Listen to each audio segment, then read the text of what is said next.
as they mentioned, my name's Tana, and I so appreciate you guys allowing me to be here today to speak to you about the perils of using plastic. So as I'm standing here in front of all of you, I'm wondering how many of you have this experience. So you're in the grocery store, right? Grab your cart, fill it with a bunch of goodies, maybe make your way to the cash out stand, right? And as you're standing there, you look at the cashier, smile, say hello. She says something like this: so, how about paper or plastic today? At which time, you reach into your cart and realize, oh no, I've done it again. I left my reusable bag at home. So if this sounds like something that you've done, you're not alone. It's something I do way too much, but it's also a forgetful, small mistake that's creating a much bigger problem. I was really shocked to find out that each year we waste enough plastic to circle the globe 4 times over. Today, I want to share with you some simple ideas to help reduce our plastic footprint. And although I might not be an environmentalist, really, I'm just a normal girl that wants to try and leave this planet better than I found it, but I have done a lot of research to discover what the real cost of our plastic use is. So, through my research for this project, I was able to utilize some great resources, some of them being NOAA, which is the National Oceanic and Atmospheric Association, and EcoWatch. So all of the stats that I provide for you today will come from those resources unless otherwise mentioned. So it's really evident to see that our increasing use of plastic is taking its toll. Today, I will cover for you how much plastic do we really use, what the environmental effects of our plastic obsession are, and what are the small changes we can all make in our daily habits to help decrease that plastic footprint. So the big question, just how much plastic are we using? So just to kind of put it in perspective for you, over the last 10 years alone, we have consumed and produced more plastic than we did the whole of the last century. According to National Geographic, Americans drink more bottled water than any other nation, over 20 billion bottles a year. So from our love of plastic water bottles, to shopping bags, to our favorite Starbucks cups, plastic consumption is raising drastically. Now when you look a little bit deeper and you look at all those plastics I just mentioned, the problem with all of them is that we use them once and we throw them away. That adds up to a lot of plastic waste. On average, each person in this room, we will use this year 185 pounds of plastic. So that's a lot, especially when you realize that an empty water bottle or a plastic bag really doesn't weigh very much in and of itself. So you might be asking, okay, Tana, I get it. We use a lot of plastic, it's piling up, and we understand that plastic isn't biodegradable. So it sticks around for a really long time, somewhere to the tune of 1,000 years. So it'll be here long after we're gone. So where is it all ending up? And although plastic is really, really convenient, it does come at a price. And that price is coming in the form of the Great Pacific Garbage Patch. Now this might be a term that some of you are familiar with. For others, it might be the first time that you're hearing of it, but this is real. It's located off the coast of California.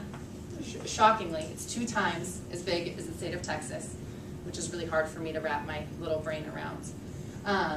And the concentration of pollution that's found there is made up of 90% plastic.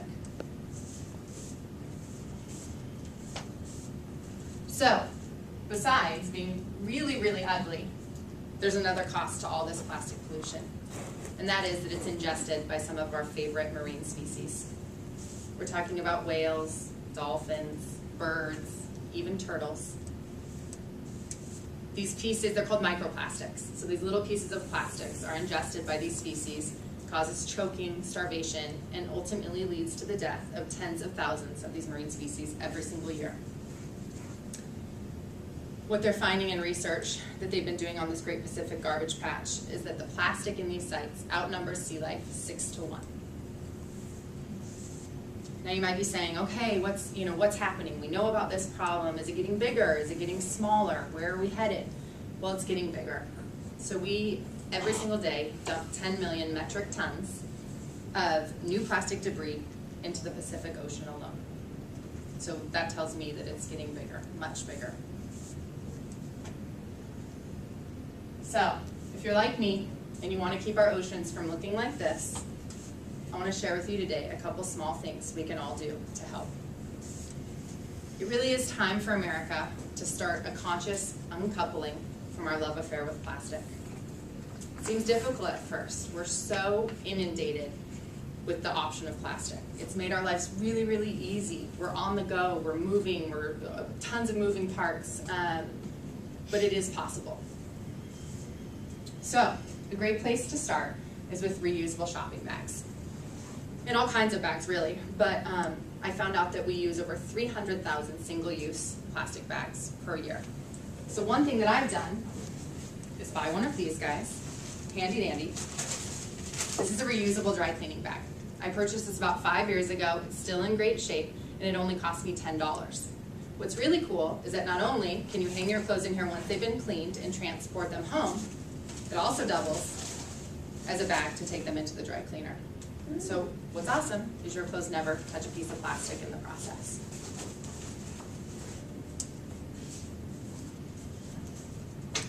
So if you're anything like me, you love H2O on the go. I'm always in planes, trains, and automobiles trying to find ways to stay hydrated. But when you consider out of the billions of plastic water bottles we use every year, we only end up recycling 23% of them.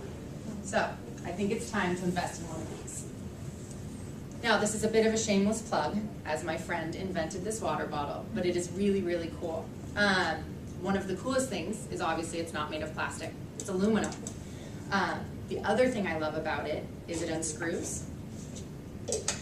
So for you ladies out there that have purses and you don't want to clunk something along, you can unscrew it, compress it, and just toss it in your purse. Then, when you get to the airport or your destination, you simply unscrew, put it together, and fill it with some fresh water.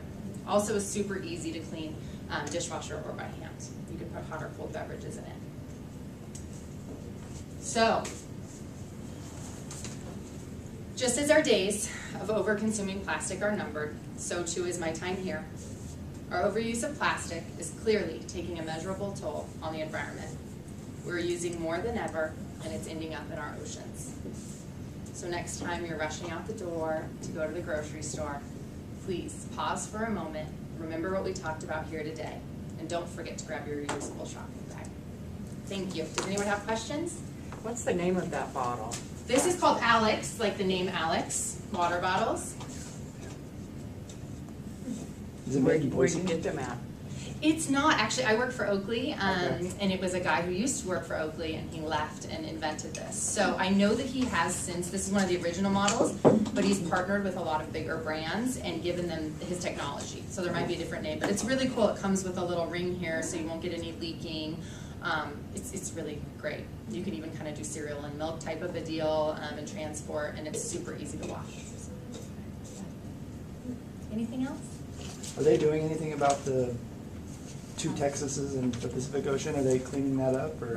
Right. And it's obviously a really deep dive to look into it, but the problem that I found is that, and this picture is a little deceiving. Obviously that's worst case scenario, but it doesn't look like that. It's microplastics, so it's broken down pieces of plastic, really, really hard to track, really, really hard to clean up.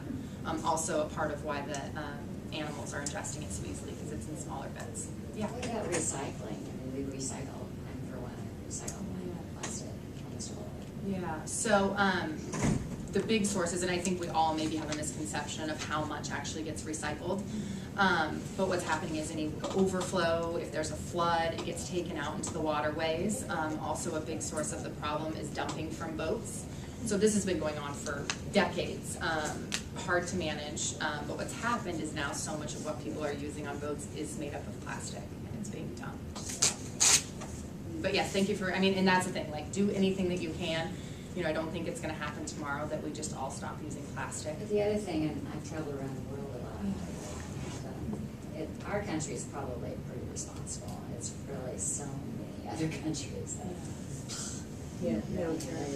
It was funny, I was actually practicing this speech in my house before I came here, and there's a guy painting our house, and he's from Mexico. And I showed him this picture and he goes, looks like Mexico. Oh. You know, but I think we're also, as Americans, we're shielded from a lot, right? So we don't see a lot of the realities of what's happening, and we do consume a lot, so we consume a lot more plastic than other people do. So responsibility comes with that, right? And I just think glass, I mean, if you can use glass instead of plastic, it's a much better, you know, and I could go, I mean, there's so much about the carbon dioxide and all the things that happen in the production of plastic and what happens to our bodies with BPA, so, yeah, thanks for asking.